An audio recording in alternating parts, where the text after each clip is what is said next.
மத்திய பிரதேசத்தில் இருமல் மருந்தால் குழந்தைகள் உயிரிழந்த சம்பவத்தில் கைது செய்யப்பட்ட மருந்து நிறுவன உரிமையாளர் ரங்கநாதன் வீடு உட்பட சென்னையில் 7 இடங்களில் அமலாக்கத்துறை அதிகாரிகள் சோதனை மேற்கொண்டுள்ளனர்.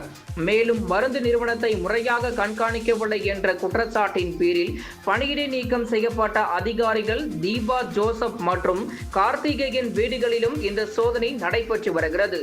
மேலும் மத்திய பிரதேச மாநிலம் சித்துவாரா மாவட்டத்தில் திடீரென ஏற்பட்ட சிறுநீரக செயலிழப்பால் அடுத்தடுத்து பல குழந்தைகள் உயிரிழந்தனர். அந்த குழந்தைகள் காஞ்சிபுரம் மாவட்டம் சுங்குவாச்சத்திரத்தில் அமைந்துள்ள ஸ்டீசன் பார்மா என்ற நிறுவனம் தயாரித்த கோல்டு ரிப் இருமல் மருந்தை உட்கொண்டது ஆய்வில் தெரிய வந்தது. இந்த மருந்தினை பரிசோதித்த தமிழ்நாடு உணவு பாதுகாப்பு மற்றும் மருந்து நிர்வாகத்துறை அது கலப்படம் செய்யப்பட்ட மருந்து என்று அறிவித்தது. இந்த விவகாரத்தில் இதுவரை 22 குழந்தைகள் உயிரிழந்துள்ளது.